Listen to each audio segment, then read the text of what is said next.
I believe this is number 4 of when I tried to call Barbara Bell at 3 o'clock. I didn't get her. I got an answering machine. I don't know if she was coached to do that or not, but it seems to me like they don't like people to ask questions. They want to ask the questions, but they sure as hell don't want the citizens to ask questions. So this is a continuation here, I believe, of the so-called gang fighting, violence fighting gravy train. That's what I believe is going on right now. Your favorite newscast. News 13, your local leader. Now, Chief Meteorologist. The city has been a topic of discussion since a rash of incidents over the summer months. Today, government, law enforcement, and schools got together and made an official group to step in. News 13's Sarah Bly is here with more. Sarah? Jerry, the leaders of this group are from different occupations, but they have one important thing in common: passion for a safe community. Silence kills. First, he ran the streets late at night, and I did not speak out because I was not his parents. Janice Lucas, the director of the LEAD Coalition, shares a story about a young man caught up in the wrong crowd. Then he got a gun. I did not speak out, and the police and the pastor and the teachers and the parents did not speak out. By that time, the businesses had begun moving out of my city, the crime was high, the schools were failing. They started killing each other in the streets. He was killed, stuffed in the trunk of a car. Much like the story of a 24-year-old named Tavish Green in Panama City, an unfortunate story that Janice Lucas says was an eye-opener. But it was too late for him, and now I can no longer be silent. Lucas, along with law enforcement, representatives of government, and educators, all took a vow Thursday morning to break their silence. It's not always that you see government entities come together to solve community problems. And this is what this is. We did not create this problem, but it is our problem. It's the tragedy that brought them here, but it's a common goal that will keep it going. For this many things to happen, this many tragedies, this many kids dying, young people dying, this is very unusual. The sheriff says they will do everything they can to stop it, but they can't do it alone. They're calling on the community to start the conversation. They want the community to come be a part of us finding long-term solutions to this systemic issue, restoring hope in Panama City. That's what I'm excited about. The coalition has big plans for the future. You're excited about that paycheck. That's what you're excited about. How you can join. Long-term systemic. Well, the holiday season is pretty much here. That's grant terms. On ABC. Now, your forecast city and serving all of Northwest Florida. This is News 13 at 6. Florida State University in Tallahassee leaves 3 people injured and the shooter dead. Friends of the shooting suspect describe what it was like before the tragic shooting. A tragic active shooter situation in Tallahassee's main SFU campus strikes close to home here in Panama City. Straight ahead, more on the incident from last night and how people are responding today. Good evening. Thanks for joining us for News 13 at 6. I'm Jerry Brown. And I'm Amy Hoyt. Gunshots rattle a peaceful, packed Florida State University library. Early this morning in the Strozier Library on the Tallahassee campus, 2 students and a library employee were hurt, and the shooter, identified as 31-year-old Myron May, was dead. 1 person was treated and released. 2, at last word, were still... What if all the students had guns? This couldn't have happened. Police Chief Michael DeLeo says they're still searching for a motive tonight. Authorities say May opened fire with a .380 semi-automatic handgun and reloaded at least 1 time. He was shot to death by officers after refusing to drop his gun. Let's not talk about all the students and if they had guns. Some warning signs. That they could have gotten rid of the shooter a long time before. Journal and videos where he expressed fears of being targeted, and that he wanted to bring attention to this issue of targeting. A preliminary review of these documents and videos demonstrate that Mr. May was in a state of crisis. May graduated from Florida State University in 2005. In the wake of the shooting, FSU has canceled all classes and exams today. It's offering counseling services to those directly and indirectly affected by the shooting. Well, tonight there is shock and sadness in Wewahitchka. That's where the shooting suspect, Myron May, grew up and attended school. May was a close friend of the Taunton family in Wewahitchka. This is a picture you see here of May on the right, sitting down just last week in an annual camping trip with the Taunton family. The Tauntons say May spent much time over his teenage years at their home and went to school with the boys and girls who lived on the property. David Taunton and his daughter told me this I'll morning. bet you he listened to rap crap shit. Attorney in New Mexico showed up surprisingly at their front door 3 weeks ago. Unhappy and felt like he wanted to come back home and set up his own law practice here.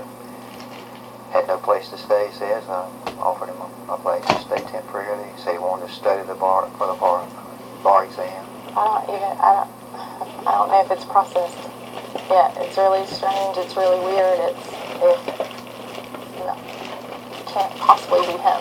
Like, I would never imagine anybody. What if they got all violence off TV so it wouldn't put in people's minds? From Myron. The Tauntons say Myron May was studying to take the Florida bar exam in February. We will have more reaction tonight on News 13 at 10.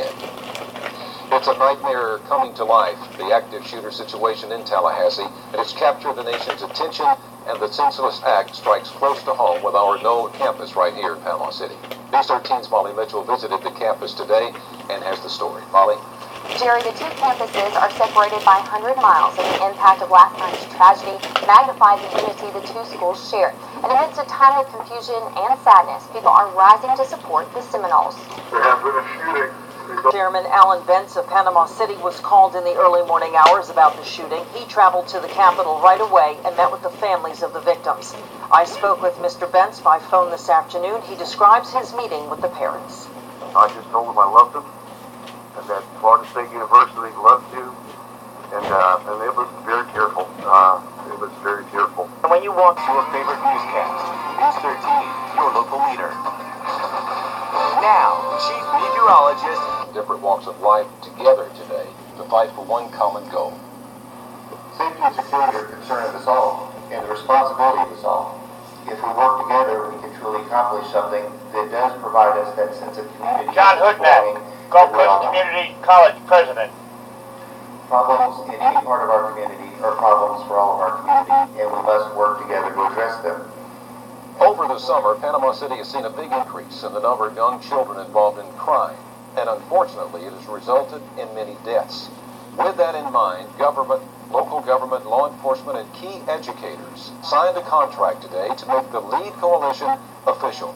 Together, they hope to start a conversation. Yeah, I couldn't get that contract. And find a solution to stop the violence. They wouldn't put on PDF files. School board, the city of Panama So I could get it off the internet. The sheriff's office all provided a small amount of funding to get things started. Yeah, how We small? were able to hire Janice Lucas, who will leave her job teaching to take over as executive director. Talk is necessary. We have to talk through. But no We action. have to talk about the difficult aspects. No action. So that's a Take message. violence off TV. Take it out of the movies. Because through talk, Take it out of we can people's come together minds. and find solutions that we don't know. We can't just No. take what someone is doing in another community. want the problem to and say last. it's going to work here without talking about it, without tweaking it. The next coalition meeting will take place on December 5th at 8:30 a.m. at the Panama City Make it Police last Department. as long as Lucas possible. says at that meeting, Pretend like you're it is fighting now the a crime. regular meeting schedule. Pretend like The you're fighting holiday it. season is pretty much here, and so are This scam is of, artists. The bad guys are November out there 20th, taking advantage of shoppers. News 13 2014, Stacey Manning spoke but to we the got- Walton County Sheriff's we got Office a today show about on TV scams called How to that Get come Away with across our Murder. way. Casey?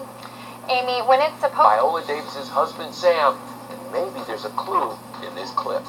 Annie, please, you lie so much your words mean nothing to me. You mean nothing to me. Will you just stop for 1 second? No, I'm done saving your ass. I'm done believing in you. I'm done loving you. Get out of this house. Woo! Some serious drama going on. It is getting good on How to Get Away with Murder. And joining us right now, Matt McGorry, who plays Viola's somewhat cocky student, right? Asher Millstone on the show. So, explain about the fight. Yeah, this episode I actually watched yesterday. I wonder if them sorry low-life fucks that put this shit out, this violence, would they invite these gang-banging punk motherfuckers into their house? actually Viola's husband Sam that we might actually Goddamn find fucking out. whore motherfuckers! Is that true? We're gonna You will find find out. out. Really? Tonight you will find out. That's You'll big. find out. Who killed Sam? You're like having a nice nap and then you're gonna get like. Well, guess what? I'm gonna call Sheriff Frank McKeithen and see if I can't have goddamn Channel 13 motherfucking arrested. Scandal, which is embroiled. Oh yeah, let's glamorize fucking violence. Last with Joe Morton, who of course plays character. Yeah. Dad. Well, we had a bunch of people killed who were trying to arrest him, so he joins us now with a little bit of a challenge for you. Are you ready for this? Oh. Take a look. Okay, man, I'll tell you what. Let's make a bet. Who's going to be trending the most tonight? Hashtag Who Killed Sam or hashtag Scandal? Take it away. Ooh. Who's going to have the juicier winter finale? Yeah, I bet you low-life motherfuckers that create this stuff, you make sure to have goddamn guards protecting your motherfucking place. It's gonna destroy everyone. You sick motherfuckers, you. I'll tell you what.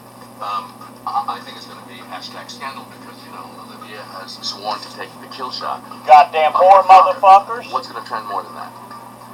I think I win. Fuck you. I guess we'll have to see.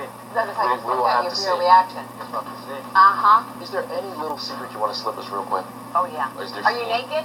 I mean, you know, head to toe. Just for the first time on network TV, we decided it's worth it. I'm just gonna go butt naked. Really? Well, we've got much more with Matt, but you'll have to go to our ET Facebook page to check it out. When Matt answers the ET Fast Five, and if you go there, you are going to see why he did this. Yes, truly a life-changing moment, and it happened with our Nichelle Turner. Longtime country star Ty Herndon tells the world he's gay. Can you take a deep breath? Let it out. You good? You nervous? You a little nervous? What I'd like to do is just start with your song, Lies That I Told Myself. Yeah. And in the song you sing, some lies I told myself. Lies I told myself. I'm glad I did believe. Glad I didn't believe. What was the biggest lie you told yourself? That I couldn't be gay and be in country music. I've dreamed about being in country music since I was. I can't think of a lower thing a man can do to another man or to themselves is to suck off another man.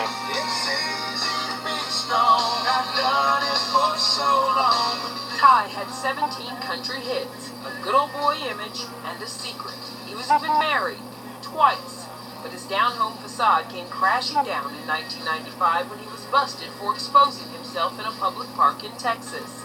He was also found to be in possession of methamphetamine. You talked to us at Entertainment Tonight about that. Back then, I want to show you that. I have that part of that interview. On June 13th, I was arrested for a drug and a indecent exposure charge that was immediately dropped right after that because it was just a misunderstanding of what to do that. Yeah, what was you doing? Charge, Doing feelies in a fucking public bathroom stall or something? Huh? yeah, a little heavier. When you look at this and you listen to this man, I can't think of a better way, a more disgusting way, what was for a man to lower himself to another man, A very scared young man. and for a man to lower himself than to suck the cum out of another man's dick. He was hiding, he was in pain, and he was doing overtime. Oh yeah, uh-huh. Everything that he could to save his What a great way to destroy a fucking nation.